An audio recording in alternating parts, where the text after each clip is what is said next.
Hey y'all, I'm Attica Scott, former Kentucky State Representative. They're asking me about everything, local, state, federal, all the time.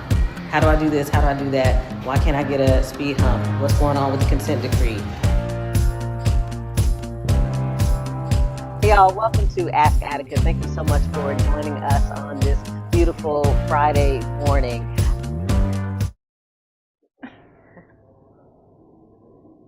Hey y'all, welcome to this episode of Ask Attica. Thank you so much for joining us every Friday at noon here at Black Coffee in the Goodwill Opportunity Center. We are so grateful to them for allowing us to use this space. And always, I appreciate our podcast producer, Maxwell Mitchell of Stay Live Streams.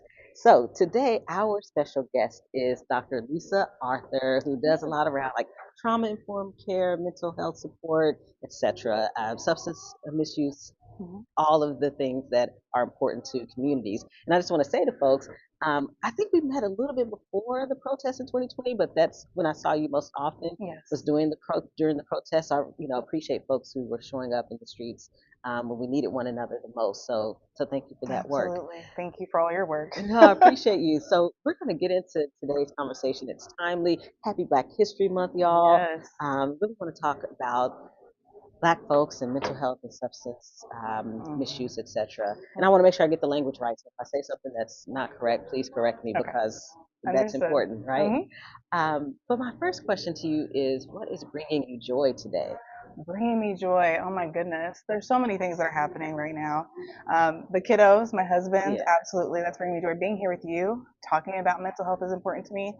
But it's a beautiful day outside. It's getting warmer, so that's making me happy for sure.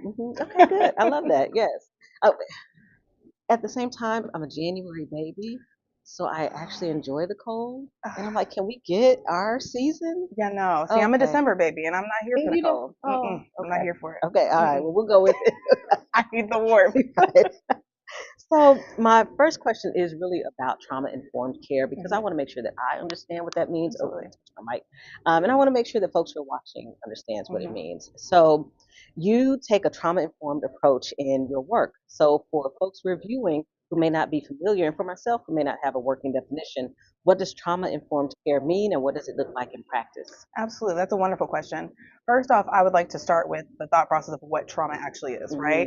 It's any life threatening experience that someone can have, whether that's sexual abuse, physical abuse, domestic, intimate partner violence, homicide, suicide, war, okay? Those are just some of the things that identify trauma, and that's you experiencing it yourself or an indirect trauma where you might witness it or hear about it. So that's the first thing, right? Understanding what trauma or trauma related diagnoses are. Secondly, trauma informed care, in my eyes, is really just meeting the people where they are. Okay. Especially in spaces where they're not seen and heard and not leaving them in that space by themselves. That's the biggest part. Because oftentimes we're not able to say things that we want to say, feel comfortable enough to say those things. And with trauma, that is exactly what happens. We isolate ourselves. So trauma informed approach is really just meeting people where they are. Okay. So your definition makes me think about, I say Michael Brown was really the first time I got involved in and started hearing people talk about collective trauma or community trauma. And then of course the movement for justice for Breonna Taylor. So can you talk some about what that looks like, what that means to be part of, I don't know if it's collective trauma or community trauma or what the language is? Absolutely. So really now the language is kind of changing to racial trauma or race-based traumatic stress. It's not a formal diagnosis. I think it should be, in my personal humble opinion. But it's really when we experience racism, hate, discrimination, and it causes the same symptoms that we see in PTSD: hypervigilance, isolation, feeling like we're not the same person that we were before, insomnia, difficulty sleeping. It also creates health complications for us, whether that be high blood pressure, diabetes, all these different things that happen to our bodies as a result of racial trauma. Thank you for that. I remember, so when I was in the state legislature, I was a huge advocate for maternal health, reproductive justice and freedom, etc. And I remember reading about how trauma that Black women experience when they're pregnant Absolutely can impact their baby when it's in utero and when it's born. Yep. Like, this is serious. Yeah, absolutely. So speaking of, let's talk about Black mental health, especially in this hostile political climate.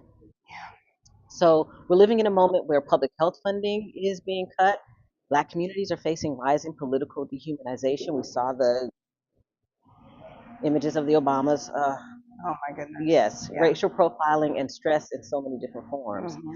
So, from your perspective, how is this political climate impacting the mental health of Black folks? And what do you wish policymakers understood about that? Well, in layman's terms, it's killing us. That's exactly what it's doing. Like I said, with racial trauma, it impacts so many different things. Oftentimes, people think that trauma is just a mental health issue, but it's not. It's a physical issue, it's a social issue, it is an issue in general, and it impacts us in so many different ways. And so I think that us understanding that's happening is important. Policymakers in general should really understand how important that is, and understand that we need access to healthcare. Okay. Affordable healthcare is one of those things. Stable housing, access to in schools so kiddos can talk to counselors, psychologists, social workers, and have that access. I think that's really important. Okay. Thank you for those solutions, those ideas that Absolutely. local, state, and federal policymakers need to take into account, right? Because Yeah. if we can't get anything done at the federal level because it's so dysfunctional, maybe we can at the state level, which in Kentucky is dysfunctional. So then maybe we can do something at the local level. But at least we need to try, Hopefully. right? We need Right. to try at We every do. level. Absolutely. Yeah. Absolutely. So I want us to take a break because we're talking about some heavy issues. So I want to make sure we have the time in between questions to breathe, drink some water, and maybe reposition ourselves, stretch if we need to. Okay. So, Sounds good. yeah, we're going to take a break. I do want to say, as we take this break, that for folks who are running for office here at the local and state level, if you want to advertise on state live streams, especially during Ask Attica, get with our producer, Maxwell Mitchell, and he's got a rate card that he can send to you, and you can make that happen before the May 19th primary. See you in a minute. Healthy Business Connect Us empowers families to thrive through holistic well-being, early child development, and accessible health care. We are committed to fostering connections, knowledge sharing, and support networks that enhance the physical, mental, and emotional health of children, parents, and caregivers. By building bridges between healthcare providers, social services organizations, educators, and families. We aspire to create a world where every child experiences a healthy and nurturing start. Setting the foundation for a brighter future.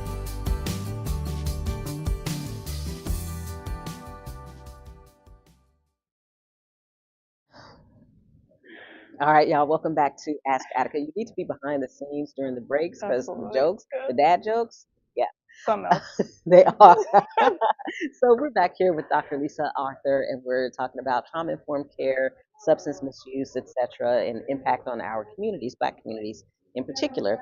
So let's talk about trauma and veterans' mental health, which is important to me. I've got so many veterans in my family and was raised by veterans, and so I saw it myself, that the impact of that trauma. So your work puts you in conversation with veterans carrying significant trauma, from combat experiences to military sexual trauma, which we need to talk about more, to PTSD, and that follows them into civilian life. Yes. So what have you learned about how trauma shows up uniquely in veteran populations, and what misconceptions do you wish the public understood? Ooh, that is loaded. I know. So thank you for your family for their service, first of all. My dad was also in the Army for 24 years, veteran, and I saw it too. Suffering in silence with PTSD and all the things that happened. That was a huge pivotal moment for me and was the deciding factor for me to actually push into psychology and help create a safe space for people to talk about things. But specifically with the veteran population, I absolutely love it. There's no population like them. And the weird thing, I'll say weird, thing that I've noticed is that even though there's a push to understand what PTSD does, especially to veterans, and how it impacts their lives, some of us don't really understand what it is and don't want to, acknowledge that trauma is really impacting our lives. And I think a lot of it has to do with the culture. When we look at the military culture, I don't want to look traumatized, for instance. And it's really, you're a trauma survivor. And that's what I really like to say when I'm in the room with a veteran, because that's important. You're a survivor of trauma. You have endured so many significant things in your life, whether that be a war, whether that be stateside, right? So I think that's really, really important for veterans to understand when I'm doing the work with them, that they are survivors. Yeah.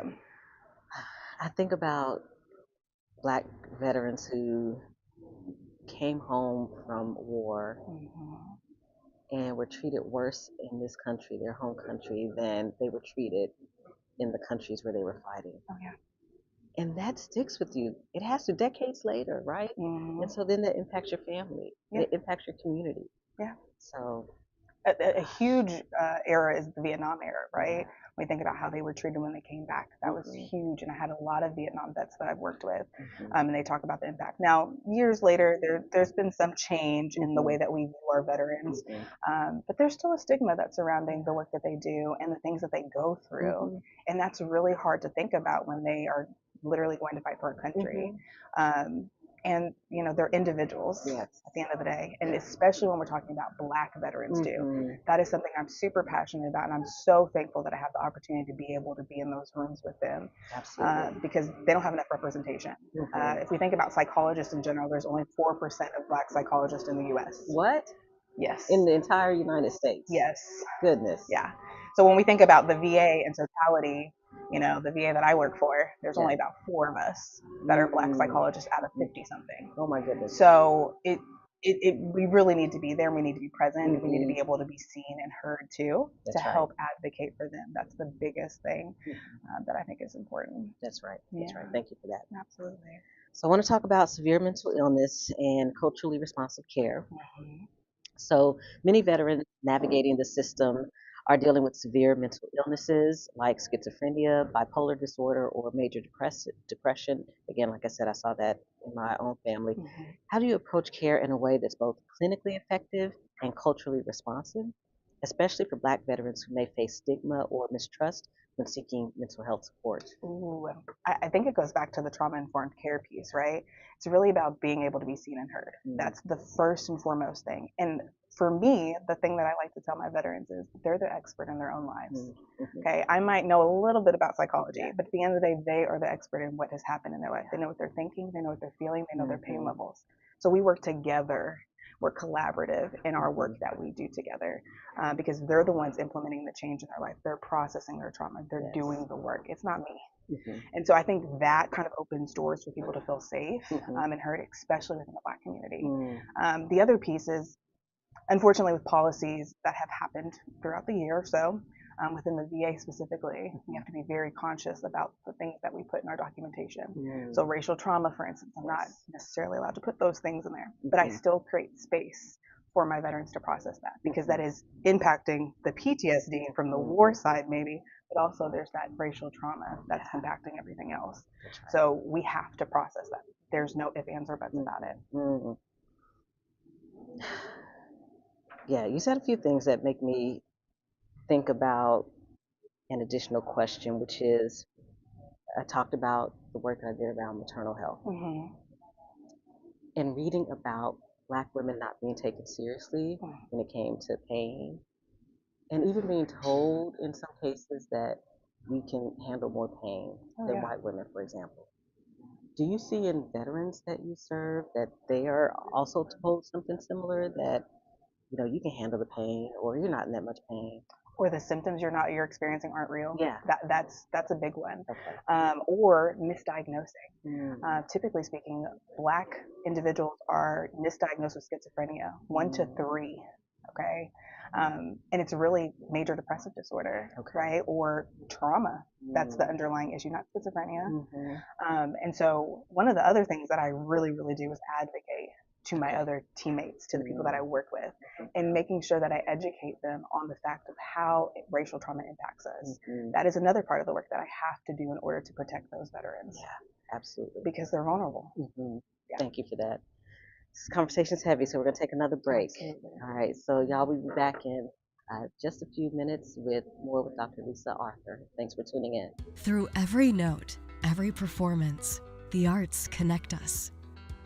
The arts connect us through joy and through awe, bridging cultures and generations.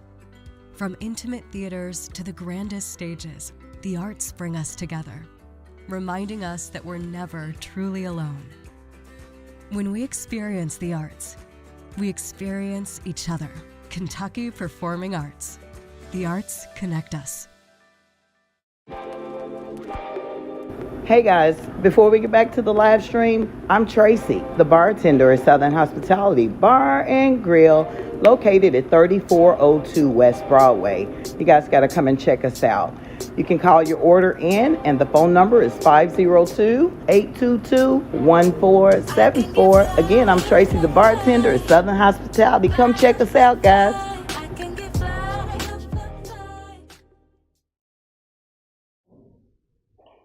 All right, y'all, welcome back to Ask Attica with our guest, Dr. Lisa Arthur, and we're talking about mental health, trauma-informed care, etc. And so now we're going to talk some about substance use disorder and what that looks like in our communities. So let's talk about substance use, stigma, and healing. Substance use is often deeply intertwined with trauma. In your experience at the VA, what are some of the biggest barriers veterans face when seeking help for substance use disorders? And what does a trauma-informed, dignity-centered path to recovery look like for them? Ooh. Okay, so the first thought process that I have with substance use is the fear associated, right? Of how am I going to be viewed? How am I going to look? Because you're absolutely right. Typically speaking, we see substance use and trauma go hand in hand because it's a coping skill. It's a negative one. It might be impacting our loved ones. It might be impacting our health, our mental health, all these things, even financially, right? Our jobs you might not be able to go to because of the substance use. But it's a coping skill we've adapted. Okay, now we got to figure out a positive one that we can implement in our lives. But oftentimes it's the fear associated with how am I going to be looked at? Or, when we think about the military culture in general, that's the way we kind of cope with war, with the things that we're exposed to with trauma. And so it becomes a norm essentially in the culture. It's embedded in it. And so I think that's an important factor to understand first. After that, I think being able, once again, to have that open conversation and be very forefront about it. Make it a fact. How much are we drinking? What does that look like? What does that look like for you is a good one too, right? Because it's different for everybody. And making assumptions is harmful, number one. And you might not get all the information as a clinician to understand where they're really coming from. But we also want to understand why it's impacting them and where that's coming from. What's the root cause of the substance use? So that's what I would probably say. I appreciate that. I don't know if you and I probably have never talked about this, but my mother struggled with addiction to alcohol and drugs and then died from an overdose. My family would not admit that she died from an overdose. I was 16. My brother was 12. I could say it because I knew, but they just would not admit it. It's the stigma. Oh my gosh. It's the stigma surrounding it. And think about the person, and thank you for sharing that. The person that's going through it, the isolation that they feel, right? The fear of what people are going to think of them. One of the jobs that I had that I loved the most was harm reduction at Norton Hospital. Shout out to them. I loved working there. And really it was about advocating and meeting people where they are. You guys hear me say that a lot. Because sometimes people, maybe they don't want to use as much. And we need to cut back. That's their goal. Maybe they want to discontinue their use. We need to hear what they're coming from and what they need and what they want, and also educate them on the risks that are associated with their use without stigmatizing them and pushing them away and causing that isolation, because that's going to increase the use. That's right. Right? So if someone's watching and they are struggling with or have a family member that may be struggling with addiction or mental health, need mental health support, is there somewhere they can go, a number they can call? What can they do? Yeah, so the Kentucky Harm Reduction Coalition does a lot of good work. As you know, Vocal Kentucky does a substantial amount of work. Norton Healthcare, they do a great work. They have a harm reduction team there. They educate the doctors when you're going into the hospital, all of those kinds of things. So those are wonderful resources to look for sure. Why were we thinking about the same things? But I wanted it to come from you just in case I was not going down the right path. Yeah, right. So I want to begin to close this out. So this last question for you is around creating community-based solutions, right? You got to always end with a call to action or some solutions, something, right? So despite these challenges, Black communities in particular continue to build with one another. We try our best, right? So what community-based or culturally affirming approaches have you seen work particularly well for Black folks dealing with trauma? And how can we scale up or support those efforts? I'm going to say connection. Connection is key for us. And I think that, like I said before, isolation can really harm us and create so many barriers for us. And so in the community, I think we need to connect to each other, call one another, check on each other. and continue to pour into one another. Okay. Especially when we're doing this work and we're advocating for ourselves in these systems that try to bring us down, that is so, so, so important. And that's why my husband and I have actually relaunched a theory where we're creating a holistic community organizing school. And so we're really focusing on the 3 H's. Okay. The heart, where we are, oh, I'm sorry, I touched my mic. The heart, where we are focusing on healing, right? Because if we're pouring into everybody else's cup, we can't pour into ourselves. That's right. So we're the heart, the head, so understanding political and civic engagement and understanding what that means, and then the hands, doing the work to actually implement change in our world. So if you all have anything that you are not doing on Saturday 28th, February 28th, we are having an event for a theory. It's a fundraising event called Mantra. Please come out, go to atheory.org and get your tickets, okay? Awesome. Thank you for that. We'll be sure to put that in the comments once the lives are posted. Yes. Thank you. Saturday, February 28th, don't forget. All right, appreciate that. So is there anything that I may have left out, something you want to make sure you share that may not have been in my list of questions? No, your questions were great. Okay. I think the biggest thing is racial trauma is super important. We need to know more about it. We need to understand it. Clinicians, providers really need to understand what that means and how it impacts people, especially when they're working with them and they're in those rooms with them. Okay. Like you said, maternal mental health and maternal health in general. We really need to change that and really understand it. Absolutely. Thank you for that. All right, here comes the part where I turn the mic over to you. Okay. The show is called Ask Attica. Yes. So are there any questions that you have for me? What have you learned doing this podcast? I absolutely love it. Okay. And I've seen multiple, shows of yours. So I want to know what you've learned. You've talked to so many different people. So what have you learned? Well, the first thing is that there are some public servants out there who have been dodging us and not wanting to come on the show. It's very interesting. Yes. Okay. So there's that, lack of accountability. And I'm like, if you've seen the show, I'm not going to be attacking you or anything. Right. We've had the director of the jail here. We've had 7 counties here. We've had elected officials here. Right. So chill out, calm down. It's about getting information out. It's about getting information out, exactly. And also about building connections and relationships, to your point, right? It's about building connections and relationships. Yeah. So that's the first thing. I'm like, I'm learning that there are some folks who are intimidated by what we're trying to do here.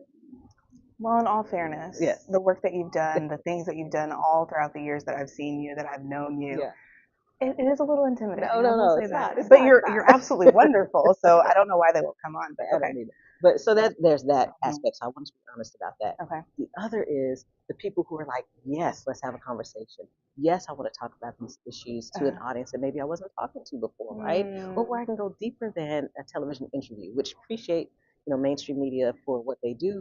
This gives you an opportunity to take 2 or 3 minute interviews and turn them into 30 or 45-minute conversations that go deeper. So I really appreciate it. All the folks who've said yes, right? And who've shown up. That means the world to me. And I will tell you, Dr. Arthur, when Maxwell and I sat down 2025 and had a conversation about this podcast, we committed to 3 months. We're like, we'll do 3 months. Yeah, we'll follow up with the conversations we were having around the consent decree. The response was so overwhelming and supportive that we're almost a year in now. Yeah. So amazing. Yeah, that's I love that. Kudos to you all, the work that you all do, and I'm thankful for it. We need people like you, absolutely, in all different facets. So I'm thankful for you. I appreciate that, and I appreciate you. Thank you, Dr. Arthur, for being here. Thank you for your work for taking care of people. That's the work that you're doing. So appreciate you for that. I'm thankful to be in that position to be able to be there for them. So. Absolutely. All right, y'all. Thank you for tuning in to another episode of Ask Attica, and we will see you next time with a very special guest. Have an amazing weekend, and again, happy Black History Month.